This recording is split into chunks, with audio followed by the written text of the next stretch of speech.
The fragrance of pine needles and damp soil filled my senses as I knelt beside the river. I scrubbed at the persistent stains on my one presentable dress, a task made more poignant by the amber and crimson hues of autumn that painted our small village.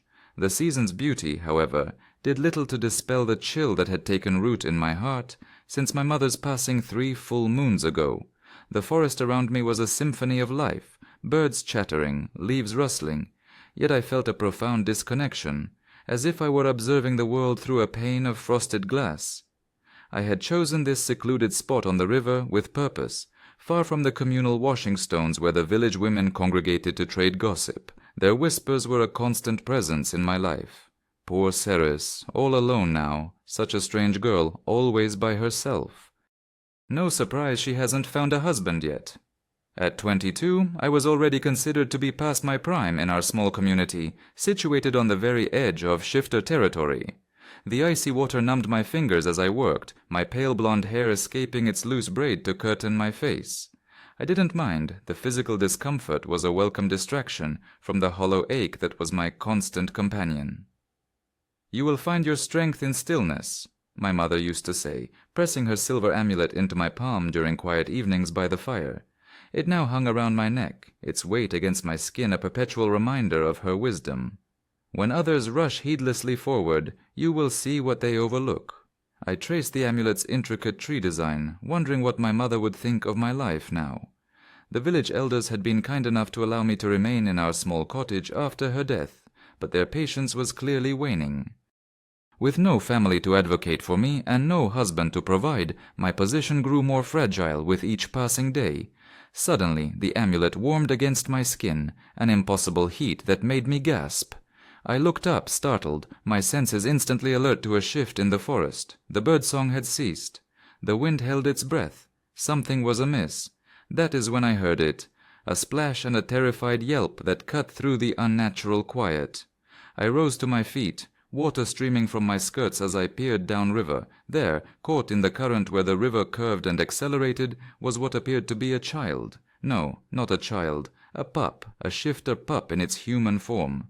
My blood ran cold. It was common knowledge that one stayed clear of shifter affairs, especially those of the northern pack that ruled these lands. They were a reclusive people, appearing in our village markets to trade but never to socialize. They were stronger, faster, and more dangerous than us in every conceivable way, and they guarded their young with a deadly ferocity. Yet there was no time for fear or careful deliberation. The current was pulling the small form toward the rapids, half a mile downstream, a stretch of churning water and jagged rocks that would show no mercy. "Hold on," I called out, already running along the riverbank, my dress snagging on thorns as I went. The pup's head vanished beneath the surface, then reappeared, its small arms flailing. A boy. I could see that now, no more than 4 or 5 years old, with dark hair plastered to his pale face and eyes wide with terror. Without a second thought, I plunged into the river.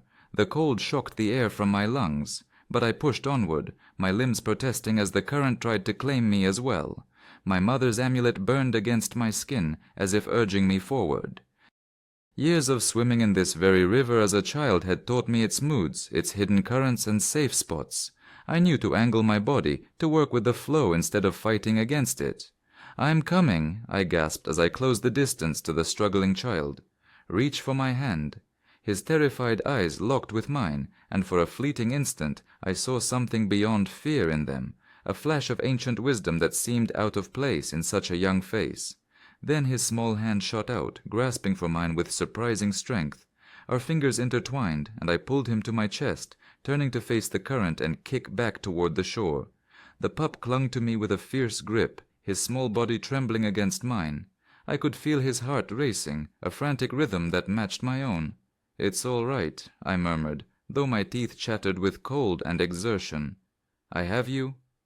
Our progress toward the bank was slow, each stroke a battle against the river's relentless pull. My muscles screamed in protest, and my lungs burned for air. Just as my strength was beginning to wane, my foot found purchase on the riverbed. With a renewed sense of purpose, I pushed forward until we reached the shallows, then collapsed onto the muddy bank, the child still clutched in my arms. For several moments we lay there, gasping for breath. The world contracted to the simple, miraculous act of drawing air into our lungs. The pup's body was unnaturally warm against mine, a stark reminder of his otherness, of the predator's blood that coursed through his veins even in this vulnerable human form. "Are you hurt?" I finally managed to ask, gently setting him down beside me to check for injuries. He shook his head, sending a spray of water droplets from his dark hair. "No," he said, his voice surprisingly steady for one who had been moments from death. "You saved me." "What is your name?" I asked, wringing the water from my soaked braid. My dress clung to me like a second skin, and I suddenly felt very exposed. "Reese," he answered, then added with a touch of childish pride, "Prince Reese of the Northern Pack." My heart stuttered. Not just any shifter pup, but royalty, the son of the Alpha King himself. I had never seen the king, but the tales of his ruthless strength and fierce protection of his territory were whispered even in our remote village. What was his son doing alone by the river, so far from their protected lands? "Where is your—" I began, but the words died in my throat as a low, rumbling growl cut through the forest silence. The hair on my arm stood on end as an enormous silver-furred wolf emerged from between the trees, its massive form eclipsing the dappled sunlight. Eyes the color of molten gold fixed on me with a predatory intensity, assessing and calculating. Even in its animal form, there was no mistaking the power and authority that radiated from it. The Alpha King. Reese scrambled to his feet. "Father, I'm okay. She saved me. The river pulled me in when I was chasing the rabbit, but she jumped in and got me out." The wolf's gaze never left mine, even as his son spoke. I remained frozen, kneeling in the mud, acutely aware that one wrong move could mean my death. Shifters were fiercely protective of their young, and I, a human, had my hands on a royal pup. Slowly, deliberately, I lowered my eyes and tilted my head to expose my neck. A gesture of submission I had heard was important to their kind. "Your Majesty," I whispered, my voice barely audible above the rushing river. "I meant no harm. The prince was drowning." The air around us seemed to ripple and shimmer as the wolf's form began to change. I kept my gaze averted, but from the corner of my eye I could see the beast reshaping itself, elongating into the form of a man. When the transformation was complete, I heard footsteps approaching, human feet now, but no less dangerous. "Look at me, human." His voice was deep and rough, as if he rarely used it. I raised my eyes slowly, still keeping my head slightly bowed. The man who stood before me was tall and powerfully built, with the same golden eyes that had assessed me in wolf form. His face was a landscape of hard angles and sharp planes, framed by dark hair that fell past his shoulders. A jagged scar ran from his temple to his jaw, giving him an even more formidable appearance. He wore only a pair of leather breeches, his broad chest bare despite the autumn chill. The royal mark of the Alpha was tattooed over his heart, a howling wolf encircled by ancient runes. "What is your name?" he demanded, his eyes never leaving my face. "Ceres," I answered, trying to keep the tremor from my voice. "Ceres Hawthorne. You put yourself at risk to save my son." It was not a question, but I nodded anyway. "Anyone would have done the same, Your Majesty." His laugh was short and harsh. "No, they would not. Most humans would have run in the opposite direction at the sight of a shifter pup, let alone the heir to the Northern Pack." He stepped closer, and I forced myself not to shrink back. "Why did you not?" I thought of all the calculated answers I could give, ones that might please him or assure him of my harmlessness. But in the end, only the truth came out. Because he is a child and he was drowning, nothing else mattered. Something flickered in those golden eyes, surprise perhaps, or curiosity. He tilted his head, studying me as if I were a puzzle he couldn't quite solve. Then he reached out, one large hand grasping my chin with surprising gentleness, turning my face to examine it more closely. "You have unusual eyes," he observed, his gaze boring into mine. "Like the sky before a storm." I remained perfectly still under his scrutiny, afraid even to breathe. His skin was burning hot against mine, like a fever that never abated. This close I could see flecks of amber in his golden irises and smell his wild, earthy scent, pine and musk and something primal that made my heart race with an instinctive fear. "Father!" Reese tugged at the king's arm, breaking the tense moment. "She has a pretty necklace, look." The king's gaze dropped to my throat, where my mother's pendant still hung. A dark and unreadable expression crossed his face as he stared at the silver tree. "Where did you get this?" he asked, his voice suddenly taut. "It was my mother's," I replied, confused by his reaction. "She passed it to me before she died." He released my chin abruptly and stepped back. His expression shuddered once more. "The child needs warmth and dry clothes," he said. "You will come with us to the Packlands." Fear coursed through me. Humans did not go to shifter territories unless they were servants or mates, and they rarely returned to tell the tale. "Your Majesty, I should return to my village," I protested weakly. "My home." "Was that a request or a refusal?" he cut in, his voice dangerously soft. Reese looked between us, his small face scrunched in confusion at the tension. "Please come," he said, reaching for my hand. "I want to show you my toys and my room and my puppy form. I'm getting better at shifting. Father says I'm the fastest learner in the pack." The king's expression softened fractionally as he looked at his son. "Go shift and run ahead to the guards. Tell them to prepare chambers for our guest," he instructed, "and have Lena draw a bath." Reese beamed at me. "You'll like Lena. She makes the best honey cakes." Then, with childish efficiency, he stripped off his wet clothes, shifted into a small black wolf pup, and darted into the forest with surprising speed. Alone with the Alpha King, I hugged my arms around myself, suddenly aware of how my wet dress clung to every curve. His gaze tracked the movement, lingering in a way that sent heat rushing to my cheeks despite the cold. "You are afraid," he stated, not bothering to disguise the fact that he could smell my fear. "Would you not be?" I countered, then immediately regretted my boldness. But instead of anger, a hint of amusement curved his lips. Most humans would not dare to speak to me so directly. "I apologize." "Do not." He cut me off with a raised hand. "Honesty is refreshing." He stepped closer again, and this time I couldn't help but shrink back. He noticed, of course. "I will not harm you, Ceres Hawthorne. You saved my son's life. The Northern Pack pays its debts."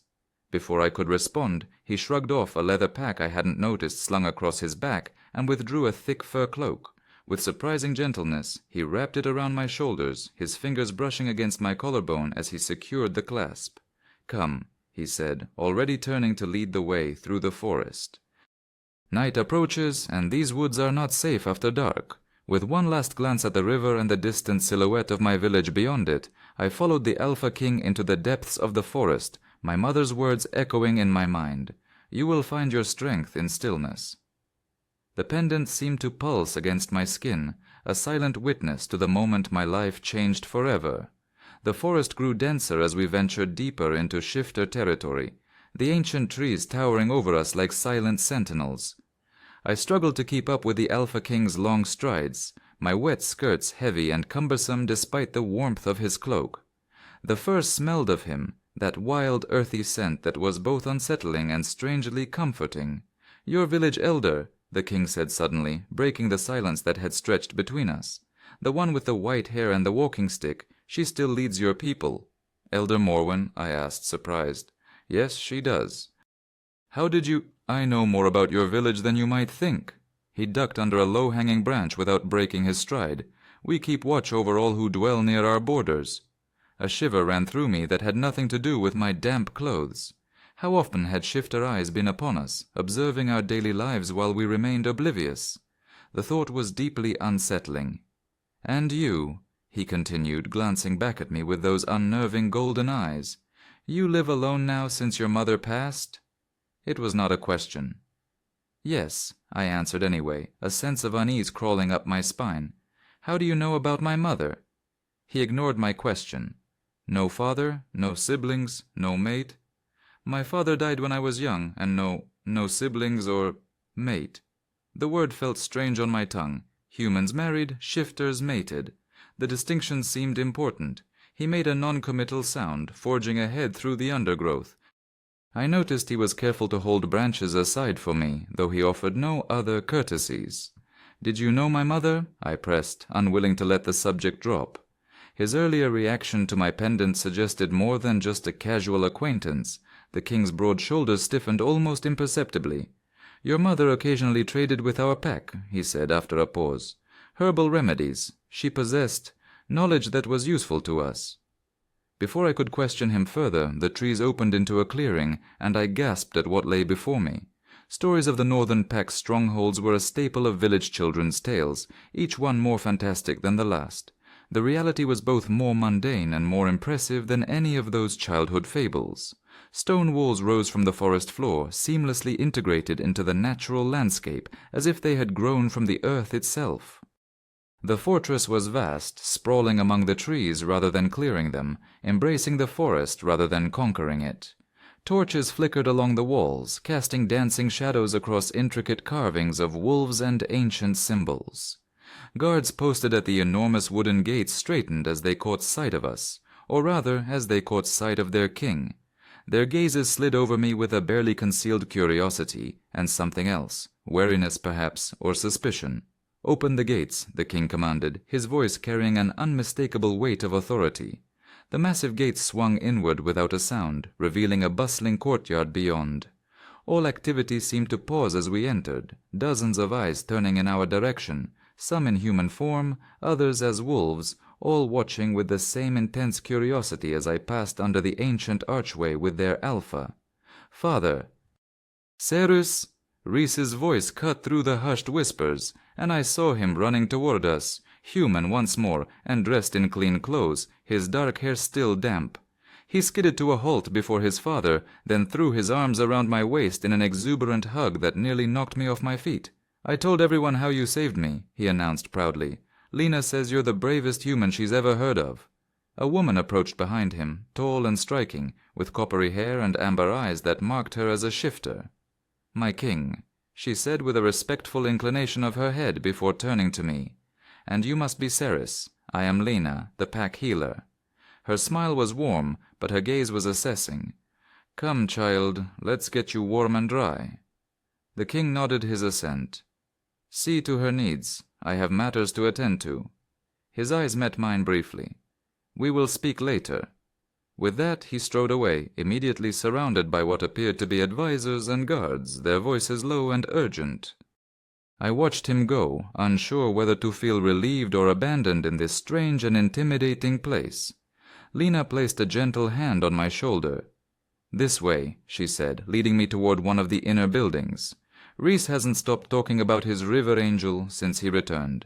"River angel?" I echoed, glancing down at the boy who still clung to my hand. "That's what I'm calling you," he declared with childish certainty, "because you came from the river to save me." Something in my chest tightened at his innocent declaration. I squeezed his small hand.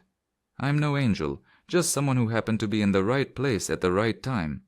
The goddess puts us where we need to be," Lena said cryptically as she led us through a series of corridors carved directly into the mountainside. "Nothing happens by chance in these woods." The halls were warm and surprisingly bright, illuminated by strange glowing crystals set into the walls. Tapestries depicting pack history hung on the stone walls, vibrant scenes of wolves running under full moons and ancient battles fought against shadowy foes. The air smelled of wood smoke, pine, and something spicy and unfamiliar. "Here we are," Lena announced, pushing open a heavy wooden door. "These will be your chambers." I stepped inside and couldn't suppress a gasp. The room was larger than my entire cottage, with a massive four-poster bed dominating one wall, draped in furs and soft-looking fabrics. A fire crackled in a stone hearth, casting a golden light across the polished wooden floors. A copper bathtub stood before the fire, steam rising from the water within. "I've laid out some clothes," Lena said, gesturing to a simple but beautiful blue dress spread across the bed. "They may be a bit long, but they will do until yours are dry." "This is too much," I stammered, overwhelmed by the luxury. "I don't need—" "You saved our prince," Lena interrupted gently. "The pack provides for those who protect its own." Reese tugged at my hand. "Do you like it? I helped pick the room. It has the best view." He pointed to a window cut into the stone, where the forest canopy spread out below, a tapestry of autumn colors in the fading light. "It's beautiful," I admitted, touched by his enthusiasm. "Thank you, Reese." "I should go," he said reluctantly. "Father says I have lessons, even though I almost died today."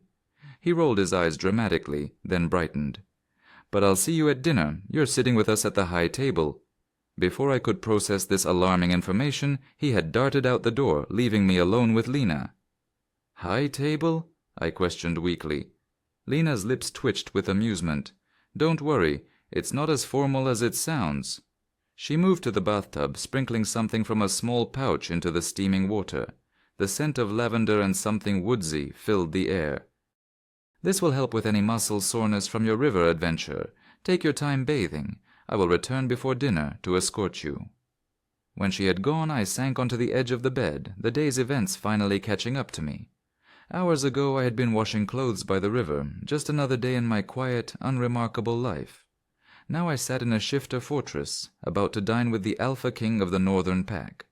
I touched my mother's pendant, drawing comfort from its familiar weight. What would she make of all this? She had never spoken of trading with the shifters, of having knowledge that was useful to them. What else had she kept from me? The bath called to my aching muscles, and I finally gave in. Stripping off my damp dress and slipping into the fragrant water, the heat seeped into my bones. I closed my eyes, letting the tension drain away. Whatever awaited me at dinner, at least I would face it clean and warm. Later, dressed in the borrowed blue gown that fit better than expected, I stood at the window, watching twilight deepen over the forest. Lena had returned as promised, bringing with her a silver comb that she used to tame my damp blonde hair into an elegant twist at the nape of my neck. "The king has noticed you," she remarked casually as she worked, her nimble fingers deft and gentle. "That is unusual." "Noticed me," I echoed, uncertain of her meaning. She met my eyes in the small mirror on the dressing table. "He could have sent guards to escort you here. Instead, he brought you himself." "I saved his son," I pointed out. "Perhaps he felt obligated." Lena's smile was knowing. "Our king does not do anything out of obligation alone." She secured the last strand of my hair with a small silver pin. There, simple but elegant. I hardly recognized myself in the mirror. The blue of the dress brought out the gray blue of my eyes, and my usually pallid complexion had a hint of color from the day's excitement. I looked alive, somehow, in a way I hadn't since before my mother died. "It's time," Lena said, offering me a reassuring smile. "Don't worry, just be yourself. That seems to have worked well enough so far." The great hall was alive with energy and noise when we entered. Dozens of pack members were gathered at long tables, eating, drinking, and conversing with the easy familiarity of family. A large hearth dominated one wall, above which hung an enormous wolf skull adorned with ancient symbols. The high table sat upon a raised dais at the far end of the room, where the king already sat with Reese beside him. The room quieted as Lena led me between the tables, curious eyes following our progress. I kept my gaze fixed ahead, my hand clutching my mother's pendant beneath the fabric of my dress. The weight of so many predatory stares made my skin prickle with awareness. The king rose as we approached, his golden eyes glinting in the firelight. He had changed into formal attire, a deep blue tunic embroidered with silver thread that accentuated the breadth of his shoulders, and leather breeches and boots that reached his knees. His dark hair was pulled back, emphasizing the strong lines of his face and the scar that marked his temple. "Ceres," he greeted, his deep voice carrying in the now hushed hall. "Join us." Reese beamed at me, patting the empty seat beside him. "I saved you a place." I took the offered seat, acutely aware of the king on Reese's other side. A servant appeared with a goblet of rich red wine, which I accepted with a murmured thanks. "To our guest," the king announced, raising his own goblet, "who proved today that courage knows no species." A rumble of approval went through the hall, and the tension eased somewhat as conversation resumed. Food began to arrive, platters of roasted meat, forest vegetables, crusty bread, and bowls of berries preserved from the summer's bounty. "Try this," Reese urged, placing a slice of venison on my plate. "Father hunted it himself." I took a small bite, and a rich, savory flavor exploded on my tongue. "It's delicious," I said truthfully. The king watched me with those unsettling golden eyes. "You are not eating much," he observed. "Is our food not to your liking?" "No, it's wonderful," I assured him quickly. "I am just overwhelmed." Something like understanding crossed his face. "Of course, it has been an eventful day." Reese tugged at my sleeve. "Tell father how you swam to me," he demanded. "He was not there for that part." So I found myself recounting the rescue, aware of the king's intense gaze as I described fighting the current to reach his son. When I mentioned the pendant growing warm against my skin just before I heard Rhys's cries, both the king and Lena, who sat across from us, exchanged a quick glance. "My mother said it would guide me," I said, touching the silver tree through my dress. I always thought she meant it metaphorically, but today— "Your mother was wise in many ways," the king said quietly, "and not everything she knew was shared with the village." I set down my fork, frustration rising. "You keep hinting at things without explaining. How did you know her? What are you not telling me?" The hall had grown quieter again, the shifters openly listening to our exchange. The king's expression hardened, but before he could respond, a commotion at the entrance drew everyone's attention. A shifter in half-transformation, human form but with claws extended and eyes glowing amber, burst into the hall. "My king!" he gasped. "Hunters at the southern border." "They have wounded 2 of our scouts." The relaxed atmosphere vanished instantly. The king rose to his feet, his presence suddenly filling the room with a palpable authority. "How many?" "A dozen, at least," the messenger reported. "They are carrying silver weapons." A ripple of unease went through the hall. Everyone knew that silver was lethal to shifters, burning them like acid and preventing their rapid healing. "Prepare the response team," the king commanded. "No one attacks my pack without consequence." As warriors began to move with practiced efficiency, Lena appeared at my side. "Come," she said quietly. "This is pack business." I rose to follow her, but the king's voice stopped me. "Cerys stays." Lena looked surprised but bowed her head in acquiescence. Rhys had already been whisked away by a stern-looking older woman who I assumed was his caretaker or tutor. When the hall had emptied of all but the king's inner circle and myself, he turned to me, his expression grave. "Those hunters likely came from your village." "What? No." I shook my head vehemently. "Our village has a treaty with the northern pack. We do not hunt on your lands." "Treaties can be broken," said a gruff-looking shifter with a silver streak in his dark beard. "Humans are opportunistic." "Not my people," I insisted, though a seed of doubt had been planted. How well did I really know the hunters of our village? I kept to myself, focused on my herb garden and occasional work as a seamstress. What if secret hunting parties had been venturing into shifter territory? "We should question her," another advisor suggested, eyeing me with suspicion.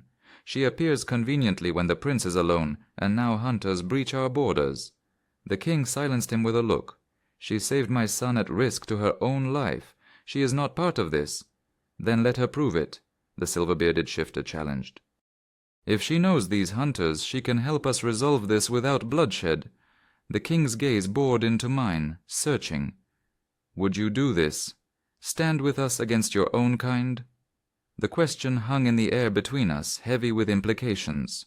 I thought of the village that had grown increasingly distant since my mother's death, of Elder Morwen's thinly veiled suggestions that I should marry soon, or consider leaving to find work in the larger towns.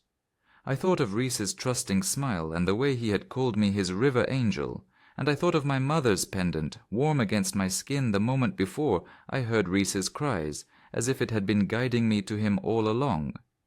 "They are not my kind if they break treaties and harm innocents," I said finally, my voice stronger than I felt. "I will help you, but I will not see anyone killed if it can be avoided. These may be misguided hunters, not malicious ones."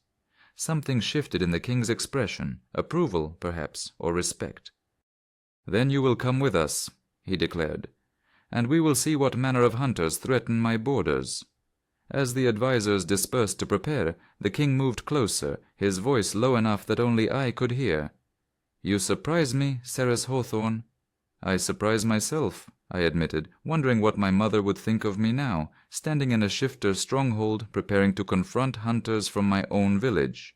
His hand came to rest on my shoulder, warm and heavy. "Keep doing that," he said, a ghost of a smile touching his lips, "and we might just get along." The forest was transformed by the moonlight, familiar shapes rendered strange and ethereal in the silver glow. We moved swiftly through the trees, a small contingent led by the king himself, 5 shifters in human form and me, struggling to keep pace. The king had insisted I wear a heavy cloak, lined with fur against the night's chill, its hood pulled up to shield my pale hair from the moonlight. "Stay close," he murmured, his hand at my elbow as we navigated a particularly treacherous slope. His touch was brief but steadying, his skin radiating that unnatural warmth that seemed characteristic of his kind. The silver-bearded shifter, Gareth, I had learned, moved ahead as our scout, his senses keener than the others. The king had explained that Gareth had been his father's beta and now served as his own chief advisor. The old wolf clearly distrusted me, his eyes tracking my every movement as we prepared to depart. "The border is just beyond that ridge," the king said, pointing to a line of hills silhouetted against the night sky. "We will approach downwind. If these are indeed hunters from your village, I want you to speak to them first. Convince them to leave peacefully." I nodded, fear and determination warring in my chest. "And if they refuse?" His expression hardened. "Then we do things my way." We crested the ridge in silence, the valley below spread out like a dark blanket pricked with the pinpoints of a campfire. Gareth signaled for us to halt, dropping to a crouch behind a fallen log. We gathered around him, the king's warmth at my side both comforting and distracting. 8 men, Gareth reported in a low growl, armed with crossbows and silver-tipped bolts. They have 2 of our scouts, Devon and Kira, tied to a tree. The young ones were doing a standard patrol when they were ambushed. My heart sank as I peered over the log. Even from this distance, I recognized several of the hunters, men from my village who regularly brought game to the market. What were they doing in shifter territory, and with silver weapons no less? "I know them," I whispered. "The tall one with the red beard is Kian. The others are his hunting party. But I do not understand. They have never shown hostility toward shifters before." "People can surprise you," the king said grimly. "Not always pleasantly." Gareth's nostrils flared as he scented the air. "There is another scent mixed with theirs. Something wrong." The king inhaled deeply, his eyes narrowing. "Blood magic," he growled, the words sending a chill down my spine. "Someone has been working old, dark spells. These men may not be acting entirely of their own will."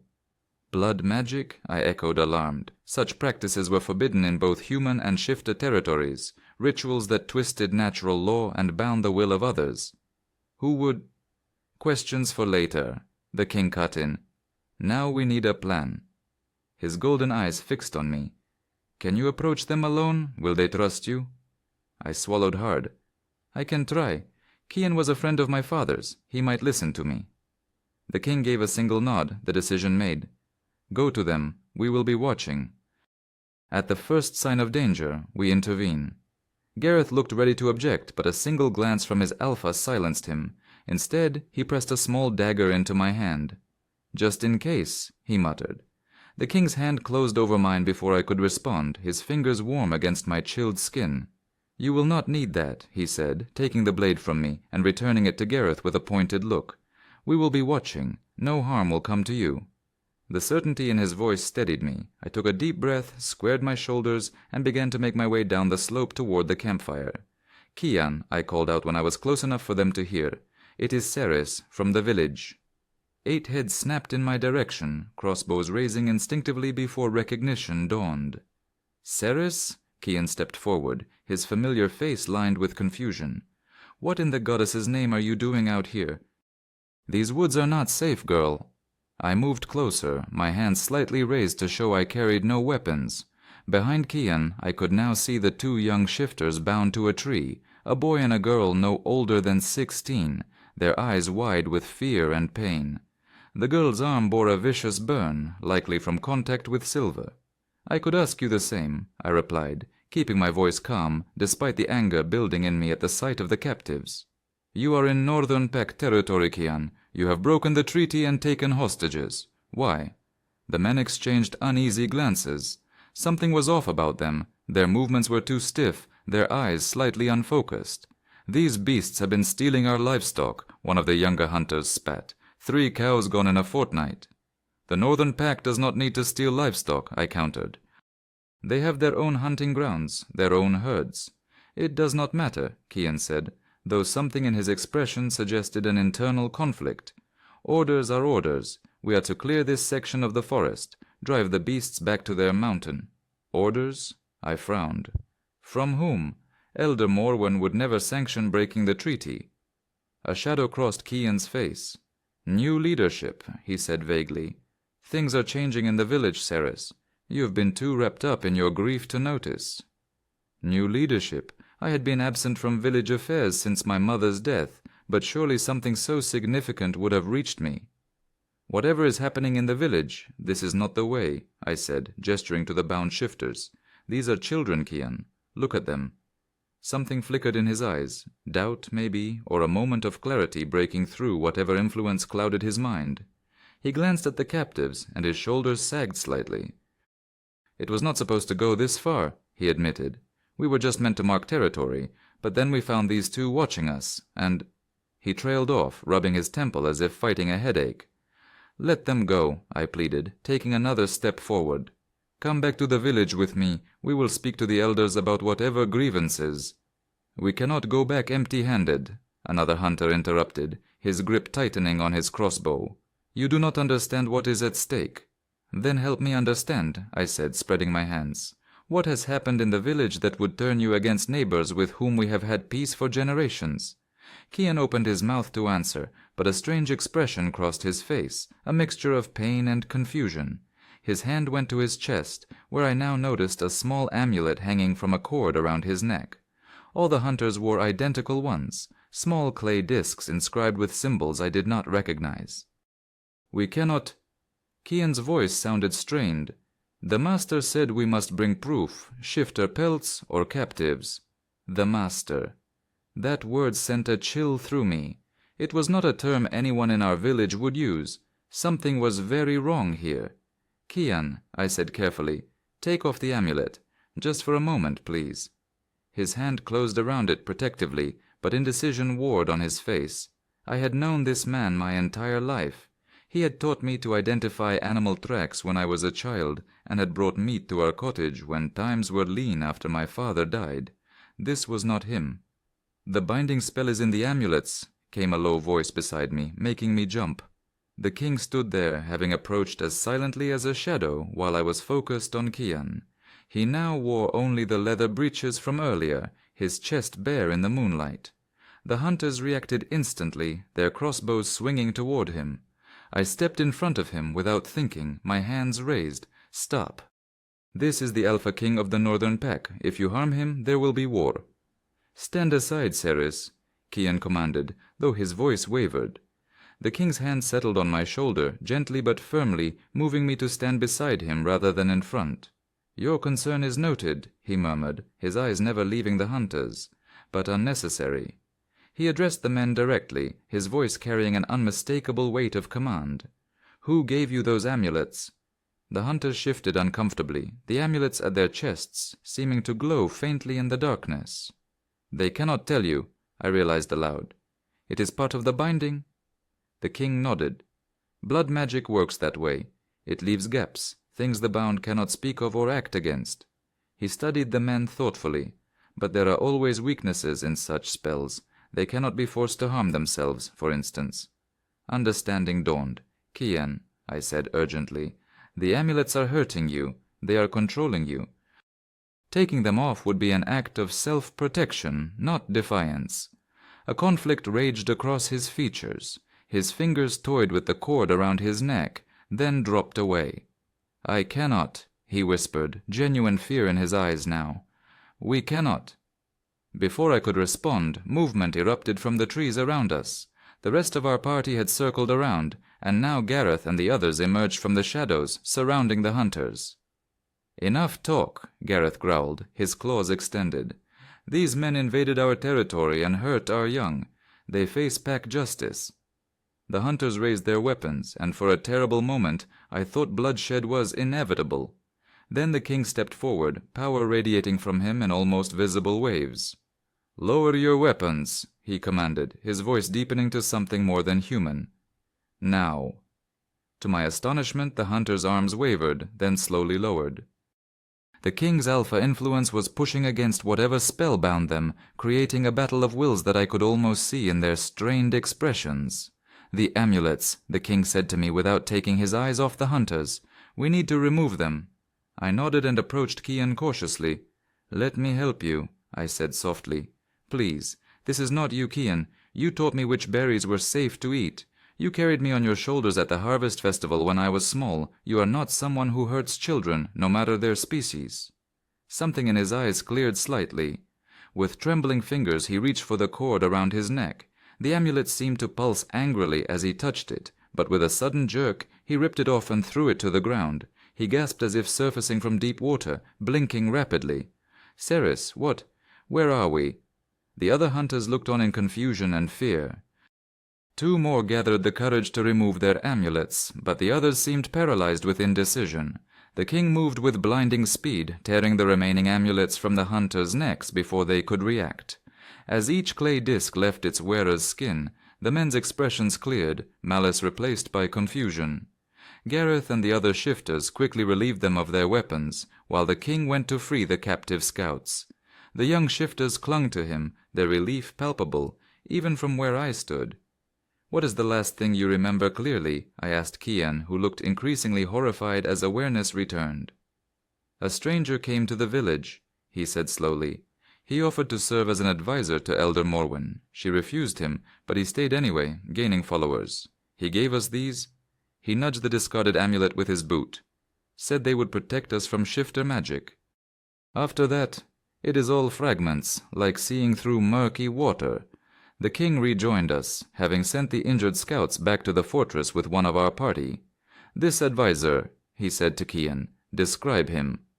"Tall, thin, with dark hair streaked with gray. His eyes were like nothing natural, sometimes green, sometimes black.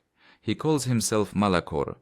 The king went very still, his golden eyes flaring with recognition and what might have been hatred. "Malakor is dead," he said flatly. "I killed him myself 5 years ago." "Apparently not," Gareth growled. I looked between them, my confusion mounting. "Who is Malakor?" The king's face was like stone. "A blood mage who once served my father, then betrayed the pack. He nearly destroyed us from within before I stopped him." His hand unconsciously touched the scar that ran from his temple to his jaw. "He is the reason my mate died."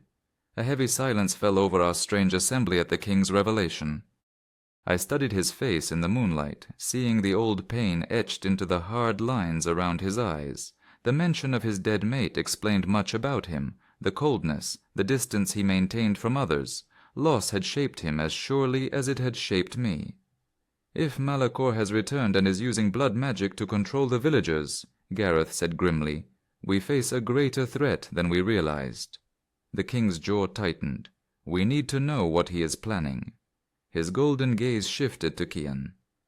"What else did this man tell you? What is his purpose in turning humans against shifters now, after years of peace?" Kian shook his head, still disoriented. "He spoke of purification. He said the land must be cleansed of unnatural creatures." He looked apologetically at the king. "No offense intended, your majesty. Those were his words, not mine." "And Elder Morwen?" I asked. "Is she safe, if she refused Malakor and he stayed anyway?" "She has been ill," another hunter spoke up. "Bedridden for nearly a moon now. That is when Malakor started gaining more influence." My heart clenched with worry. Elder Morwen had been kind to me after my mother's death, bringing me food and sitting with me during those first hollow days of grief. If she was ill and a blood mage had infiltrated the village, everyone I knew could be in danger. "We need to return to the village," I said, turning to the king. "If Malakor is the threat you say he is, my people need to be warned." "It is too dangerous," he replied immediately. "If Malakor discovers you have interfered with his puppets, you will be his first target." "They are my people," I insisted. "I cannot abandon them."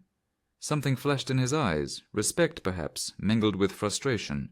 "Your courage is admirable but foolish. Malakor is not an enemy you can face alone." "I am not suggesting I face him alone. But these men need to return home, and someone needs to warn Elder Morwen." The king studied me for a long moment, his expression unreadable. Then he turned to Gareth.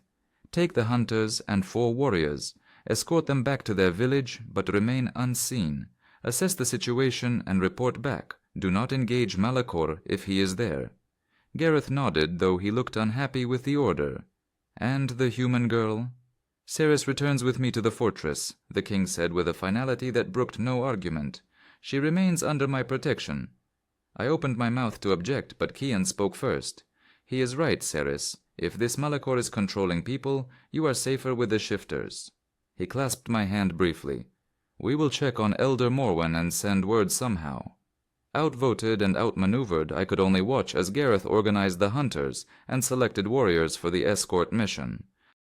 The king maintained a careful distance from me, his attention focused on giving instructions to his pack members.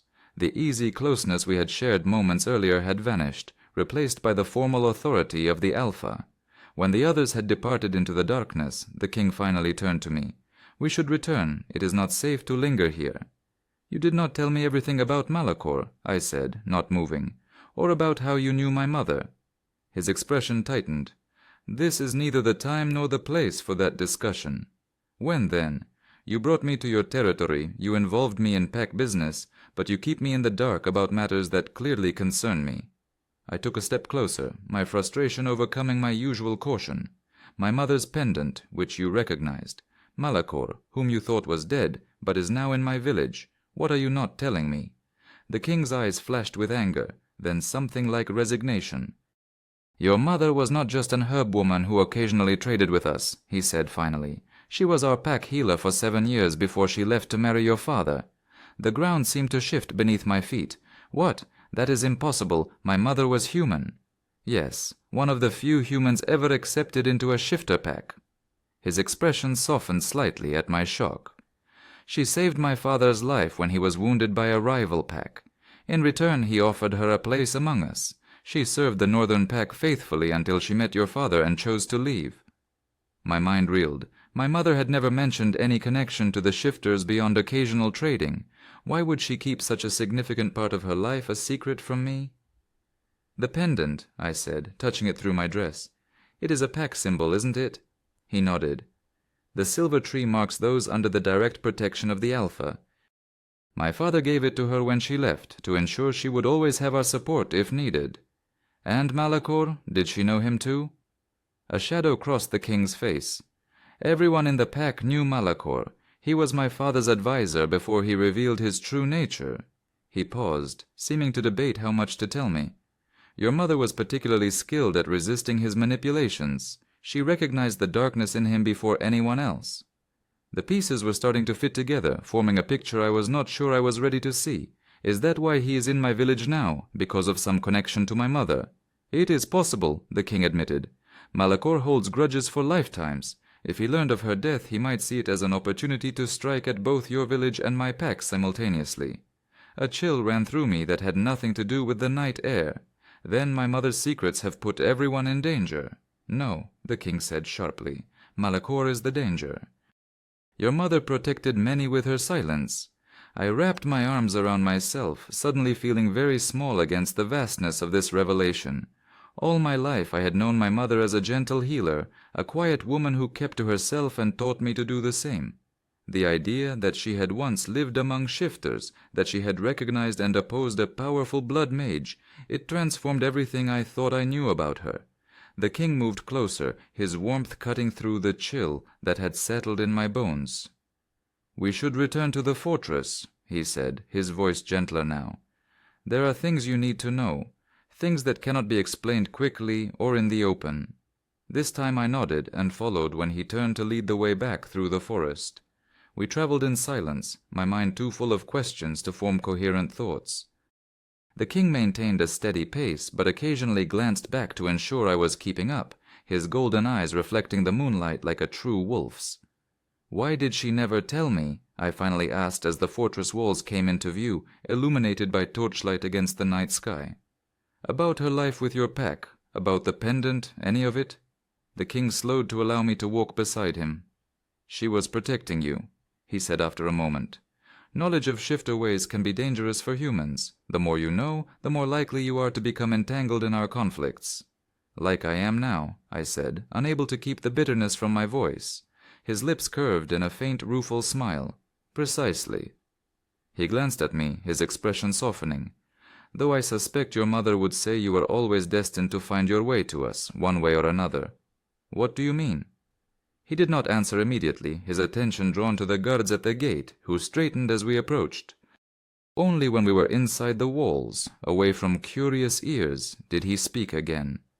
Your mother believed in the old ways, in fate and the goddess's design. She used to say that some souls are bound to each other across lifetimes. Something in his tone made me look at him more closely. And you, do you believe that? His eyes met mine, golden and unfathomable. I believe there are connections that cannot be explained by reason alone. He looked away. But I also believe we make our own choices in this life, regardless of what came before. We entered the main hall, now empty, save for a few servants clearing the remains of the evening meal. The king led me toward a narrow staircase I had not noticed before. "Where are we going?" I asked, following him up the winding steps. "My private study." "The documents you need to see are there." The study was a surprisingly warm, intimate space, with shelves of leather-bound books lining the walls, a large desk covered with maps and scrolls, and comfortable chairs arranged before a small hearth where a fire still smoldered.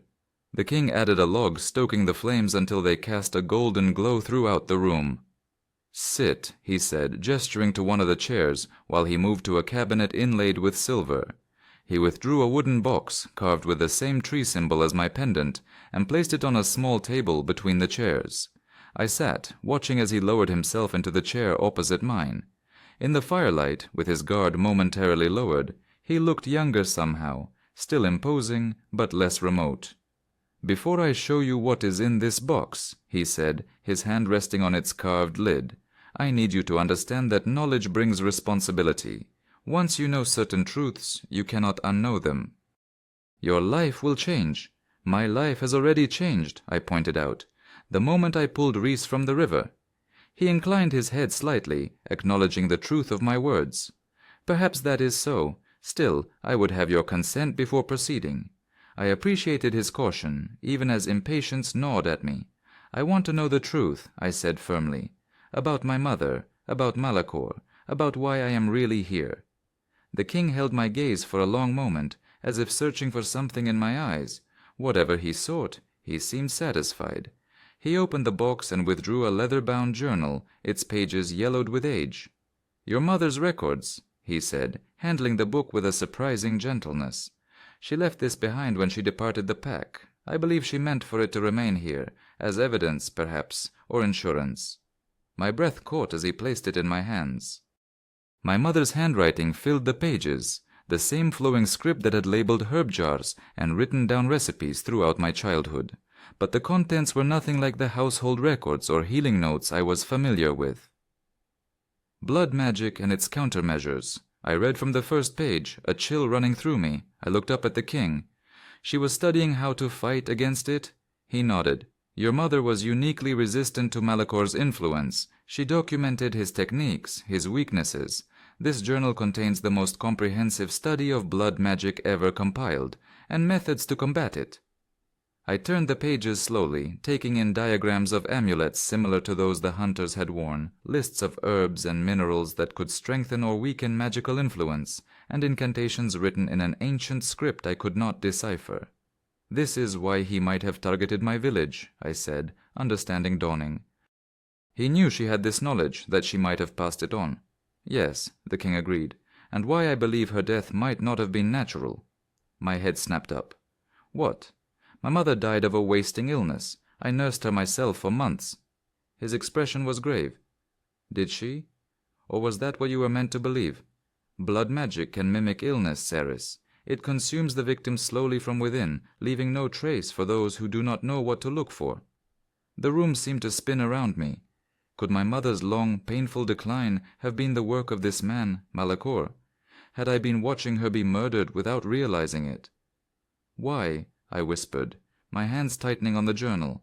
"Why would he wait so long to strike against her?"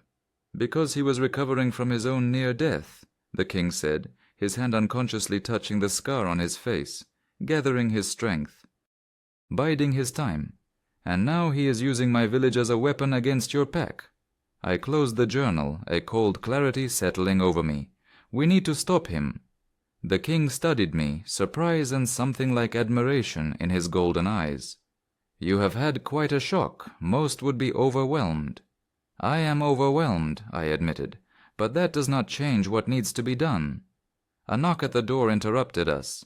The king called for the visitor to enter, and Lena appeared, her coppery hair unbound, her expression troubled.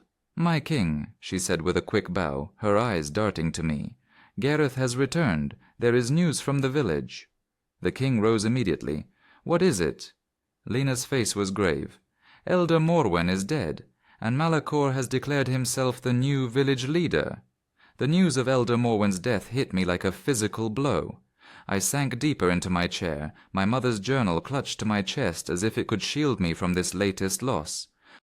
The kind old woman who had brought me soup and sat with me during my darkest days after my mother's passing, gone, and in her place, a monster who had potentially murdered my mother and now controlled my village. "How?" I managed to ask, my voice barely audible. Lena's eyes were sympathetic as she looked at me. "Poison, according to Kian. It was made to look like her illness simply worsened, but he suspects otherwise now that his mind is clear." The king paced the length of the study, energy radiating from him in almost visible waves. "What else did Gareth learn?" "Malachor has half the village wearing those amulets now," Lena reported. "The other half are either under guard or have fled into the surrounding countryside. He has declared that the Northern Pack has broken the treaty by taking a human captive, meaning Ceres, and is using that as justification to prepare for an attack on Shifter territory." "He is twisting everything," I said, anger beginning to burn through my shock.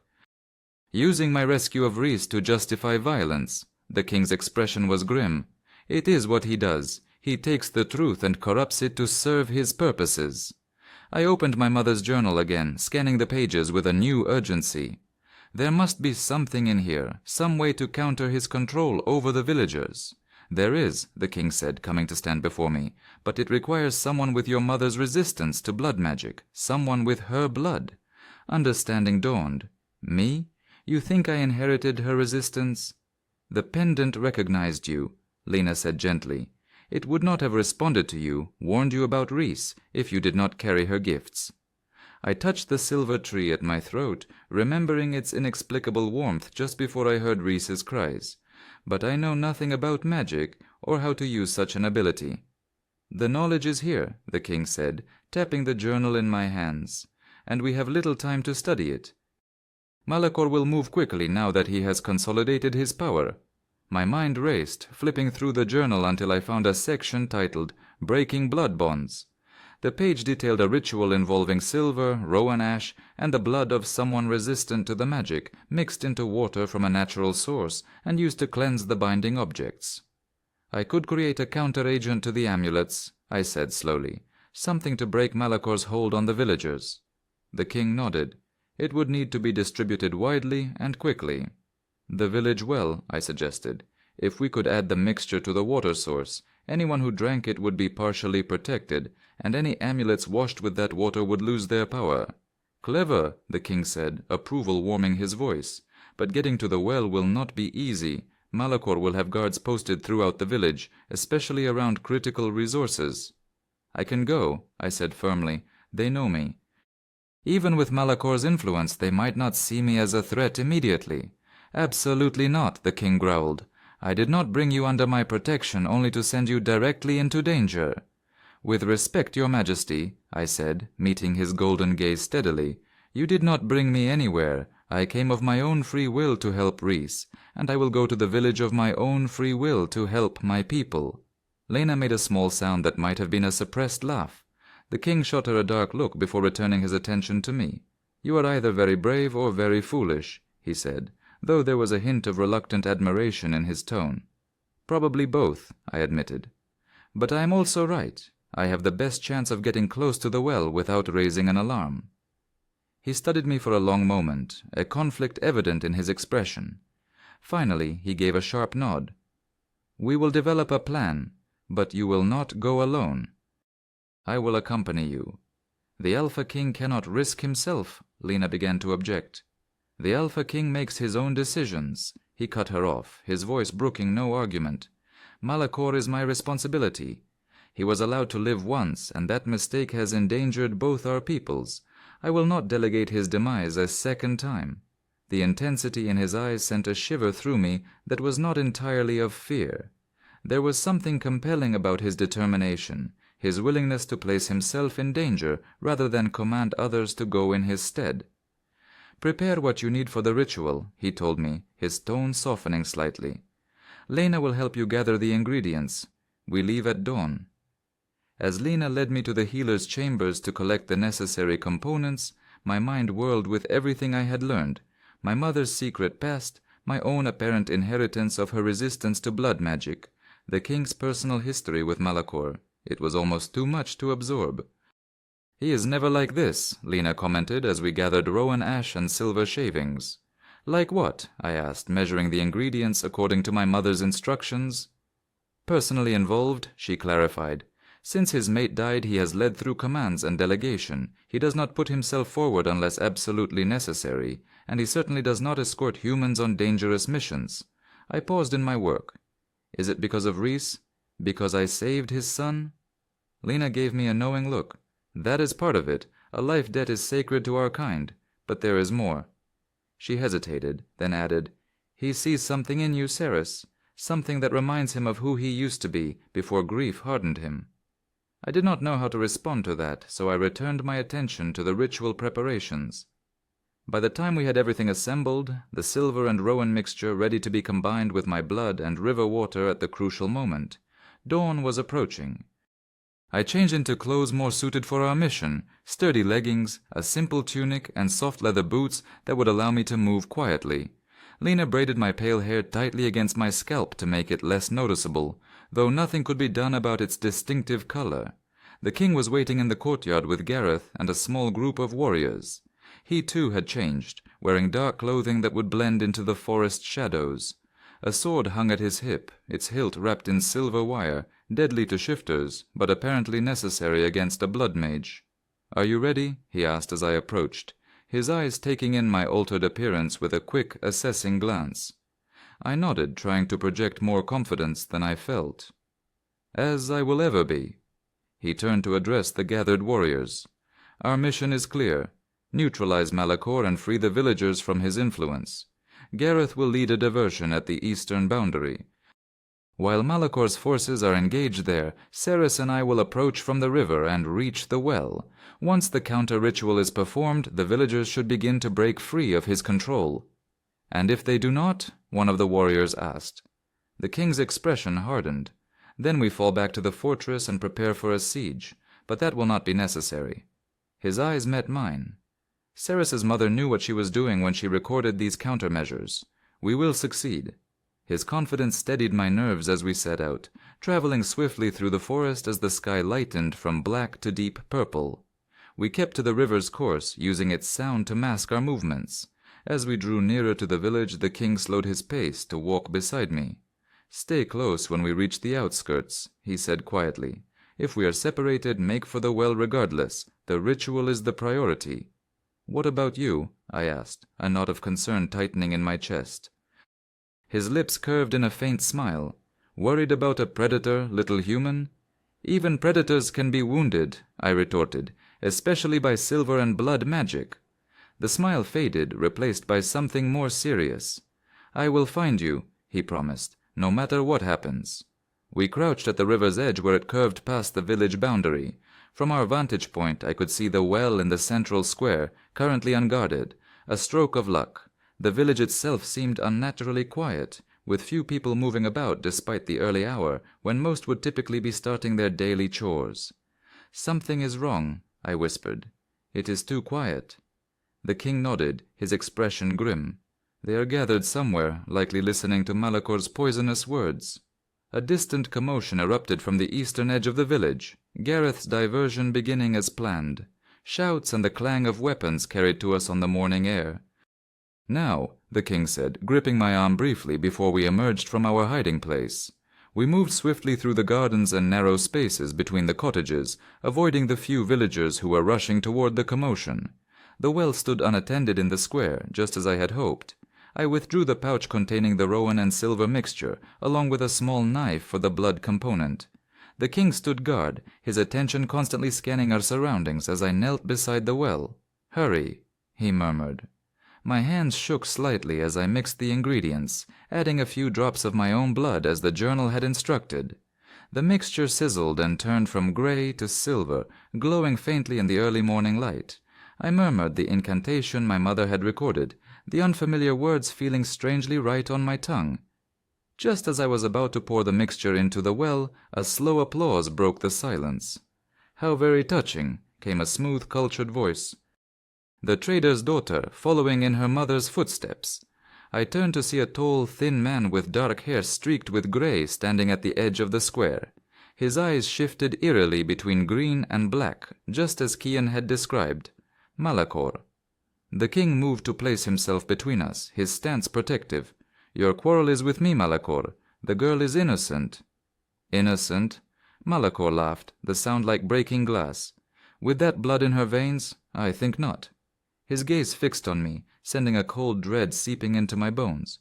"Your mother thwarted me for years, girl. She turned the old Alpha against me, discovered my methods, and created countermeasures." His lip curled in a sneer. "Even in death, she continues to be a thorn in my side through you." Villagers began to emerge from the surrounding cottages, their movements stiff, their eyes vacant, all of them wearing the clay amulets. "I will not let you use them," I said, rising to my feet with the mixture clutched in my hands. "These are good people." "They are tools," Malachor corrected coldly. "As all humans should be. Your mother never understood that. Neither did his mate." He jerked his chin toward the king. The king's growl was low and dangerous. "You will die for what you did to her. This time I will make sure of it." Malachor smiled, revealing teeth filed to points. "You are welcome to try, but first, I believe my puppets would like to greet our visitors." As one, the villagers moved forward, crude weapons in their hands. I recognized faces I had known all my life.